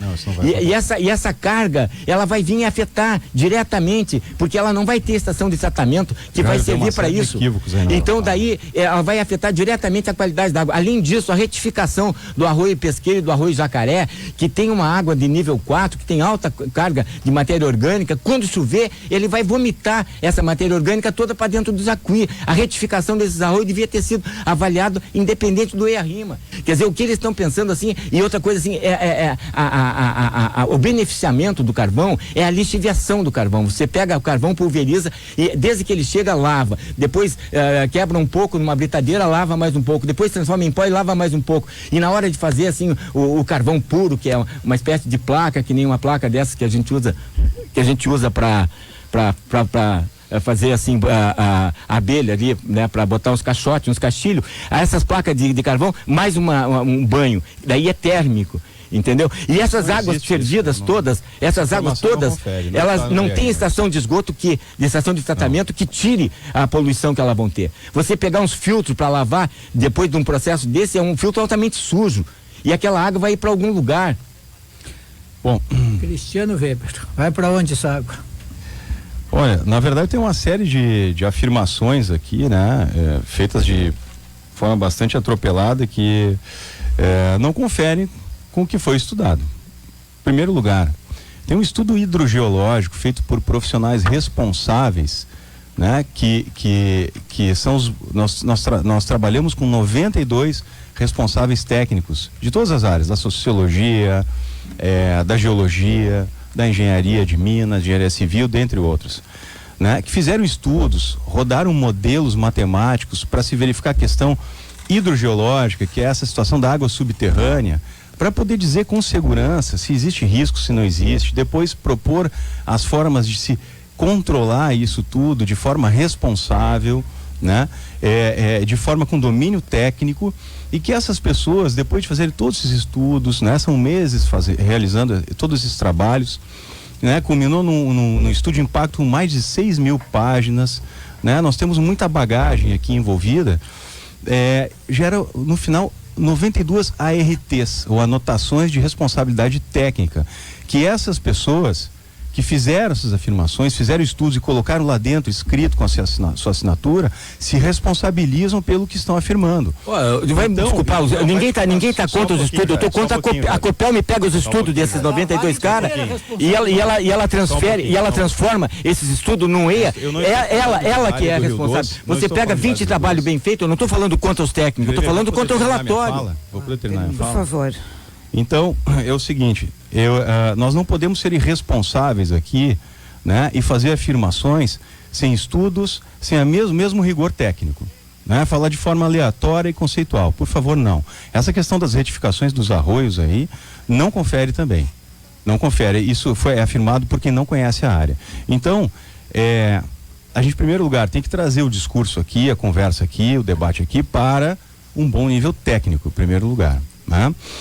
Segundo lugar, me perguntaste da Vale do Rio Doce. Eu posso de maneira falar genérica, porque as empresas normalmente elas prometem fazer. Por favor, eu gostaria só de responder sobre as RT, sobre os 90 técnicos. Só deixa eu terminar. Eu gostaria só de dizer assim, ó, esses 90 técnicos, respeito todos os trabalhos, mas cada um deles fez um trabalho sob encomenda, mas a responsabilidade final pelo relatório final é da Copelme, e daí, assim, o relatório e o EIA são de baixíssima qualidade, tanto é que tem 80 entidades, porque 80 entidades da sociedade civil fizeram ontem um registro, tá, denunciando falhas desse EIA-RIMA. Eu mesmo coloquei uma impugnação de algumas das informações e da subtração de informações, principalmente dentro do EIA-RIMA. Ele não fala da realidade, ele fala de nível teórico. 30 segundos para terminar, porque acabou o tempo, Cristiano Weber. Puxa, que pena, falei tão pouco, né? Nós proporcionamos aí 45 minutos de debate. Então, sobre a Vale do Rio Doce, né?